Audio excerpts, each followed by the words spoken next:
Le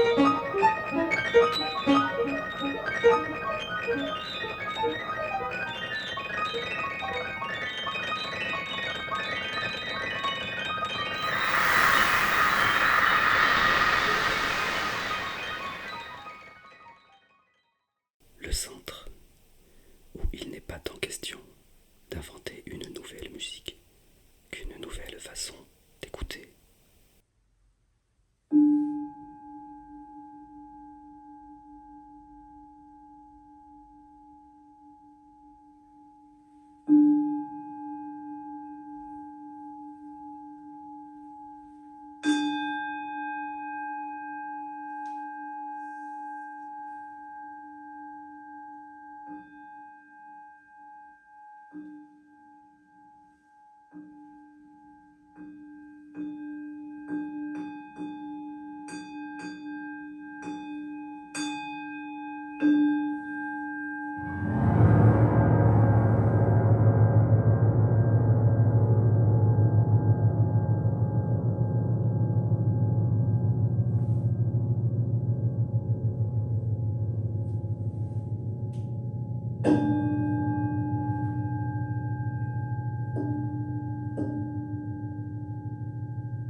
Ce jour-là, j'avais l'intention d'aller rendre visite à la Sibylla Coumane. Cumes, ancienne cité de la Grèce antique, se situe dans les alentours de Naples, en face des îles de Procida, Ischia et Capri.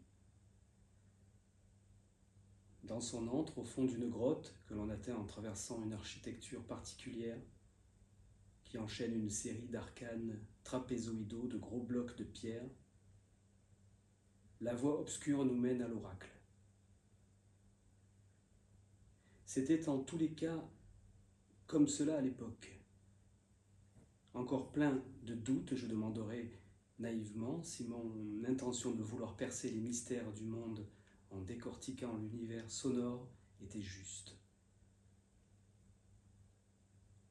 Si dans ce bain de bruit, écouté en conscience, ce serait possible de saisir entièrement le sens secret des choses, de retrouver le pourquoi de l'ici-bas, la raison de mon souffle et la pulsation de mon cœur. Je lui demanderai aussi pourquoi la voix de nos disparus pouvait se matérialiser à nos oreilles d'argile en passant souvent par les ondes 4G ou 5G. Je lui demanderai s'il était envisageable de rejoindre un jour ma mère dans un espace physique intermédiaire comme celui qui offrit l'apparition du Christ à Marie-Madeleine après sa crucifixion.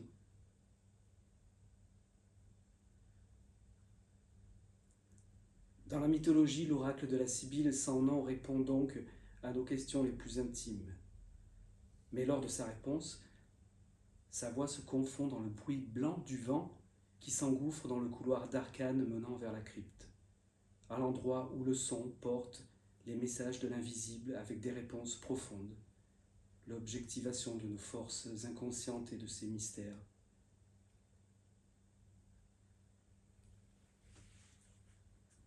Là-bas peut-être qu'il y aura le cadeau d'une réalité tangible. Peut-être qu'il faudra une certaine volonté, une bonne méthode et un grand lâcher-prise pour décrypter les réponses qui viendront dans le son du vent. La Sibylle, sans nom, était une jeune femme qui avait jeté son dévolu sur le dieu Apollon. Mais lui était fou d'elle, tandis qu'elle refusa son amour. Le dieu de la musique lui promit de lui donner ce qu'elle voulait en échange. Elle prit dans sa main une poignée de sable et lui demanda de pouvoir vivre autant d'années qu'il y avait de grains. Apollon exauça cependant son vœu, mais la Sibylle, par peur, ne tint pas sa parole. Les siècles passant, elle devint toute flétrie et sèche, car elle avait oublié de préciser qu'elle ne voulait vivre que les années de jeunesse. Elle finit donc par se ratatiner jusqu'à sa mort au point de pouvoir rentrer dans une bouteille suspendue au plafond de son antre. Ses servantes conservèrent malgré tout le son de sa voix dans un bocal.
Revenir au centre, où il n'est pas tant question d'inventer une nouvelle musique qu'une nouvelle façon d'écouter. Je mis dans mon sac mon enregistreur après avoir vérifié les piles, puis j'appelai un taxi qui ne tarda pas à arriver devant la maison d'hôte 10 minutes plus tard. Au bout de 40 minutes, la voiture s'arrêta devant l'entrée du site archéologique de Cumes. Dans une forme d'empressement, je me dirigeai vers la zone protégée et pris le chemin vers l'antre de la Sibylle. Devant la première arcade, qui me fit un effet de surprise à la vue de l'enfilade de ces éléments architecturaux étonnants, la voie paraissait se perdre dans l'obscurité. Une petite appréhension changea subitement le rythme un peu haletant de ma respiration, qui se faisait plus rapide qu'elle aurait dû l'être à cause de ma course quelques minutes plus tôt. Mon doigt activa machinalement le bouton de l'enregistreur. En passant la première arcade de pierre, mes pas volontairement réguliers, afin de ne pas donner d'à-coup dans l'appareil, m'amenèrent vers des espaces sombres qui devenaient graduellement de plus en plus noirs. Dès la troisième arcade, un sifflement dans un registre plutôt médium se fit entendre. C'était le son du vent qui venait rencontrer celui de mes pas, s'engouffrant en appel d'air par les espaces réguliers de blocs de pierre qui donnaient vers l'extérieur. Ce sifflement se modulait certainement en fonction de l'énergie du vent, nous faisant entendre ainsi une tonique insaisissable au milieu d'un bruit blanc. Cette hauteur, qui ne se fixait sur aucune note en particulier, avait un ambitus d'une quarte au moins et ne cessait de se balader dans un glissando, montant et descendant en période de 5 secondes environ. Je me replongeais mentalement dans mes demandes et mes questionnements sur les mystères des sons. Au bout d'une soixantaine de mètres, ma marche s'interrompit devant le petit espace relativement carré et un peu plus lumineux que formait la chambre de la Sibylle. Mais mon enregistreur n'affichait rien. Un nouveau contrôle des piles s'imposait. Il fallait se rendre à l'évidence. Pourtant neuve, elle ne fonctionnait pas. Sûrement à cause du vent, mais aussi à cause de mon émotivité. J'éprouvais soudainement l'envie de boire et je sortis une petite bouteille d'eau de mon sac pour en avaler quelques gorgées. Avec un peu de dépit, l'enregistreur fut rangé dans mon sac.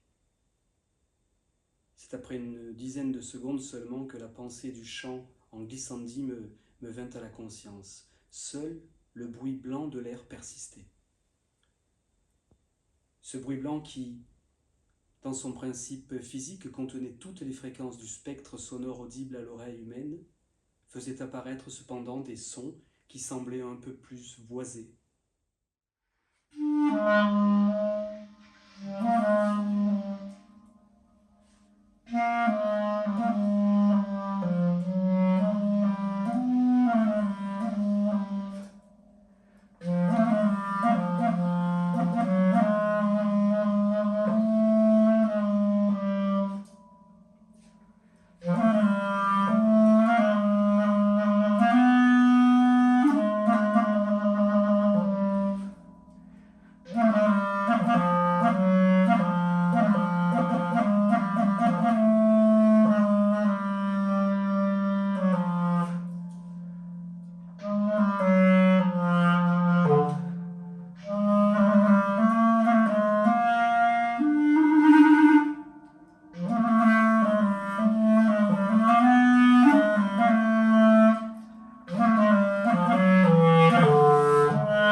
revenir au centre pour aller vers le monde où il n'est pas tant question d'inventer une nouvelle musique qu'une nouvelle façon d'écouter. Le timbre de la voix de ma mère me pétrifia et je pris une longue respiration pour rester concentré et en relative possession de mes moyens émotionnels. Un sentiment de joie profonde traversa tout à coup mon corps, de la tête aux pieds.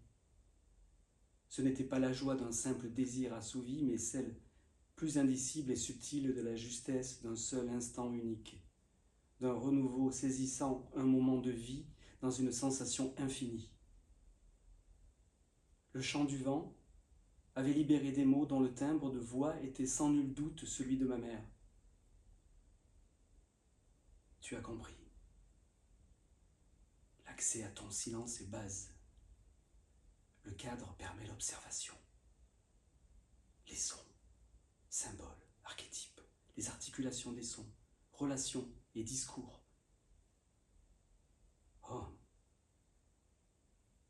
Merci. Où es-tu ? Je ne saisis pas où est ton espace, dans quel niveau tu te trouves, je ne te vois pas, je ne peux te toucher. Comment est-ce possible de t'entendre au travers d'un téléphone ou bien dans l'entremêlement du vent comme ici ?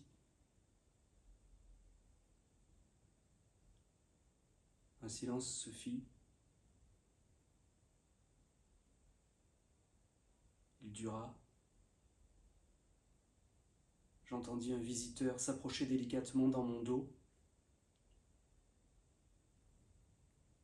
Puis près de ma nuque, il murmura en français « C'est une question de clavier, de bande passante et de vibrations différentes de celles de la matière. » L'invisible pour les yeux ou les oreilles est aussi une question de cadre et de cœur. La densité qu'on vit est différente pour chacun, mais nous pouvons nous accorder, harmoniser les résonances de nos claviers, de nos bandes passantes.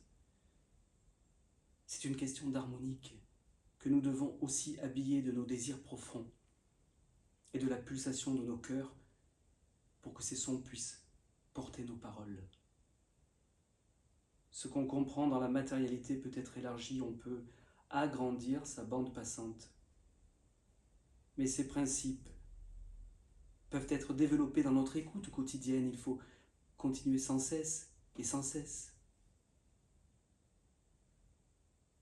Je ne pus, je ne sais pourquoi, me retourner que quelques secondes seulement à la fin de ces mots.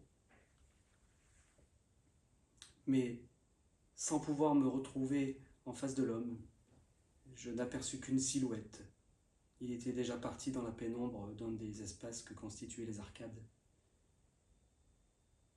À ce moment, le sifflement reprit, laissant entendre par là que ma mère avait changé de station.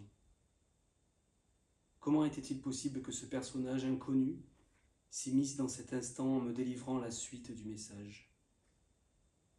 Qui était-il ? Je ne le savais pas.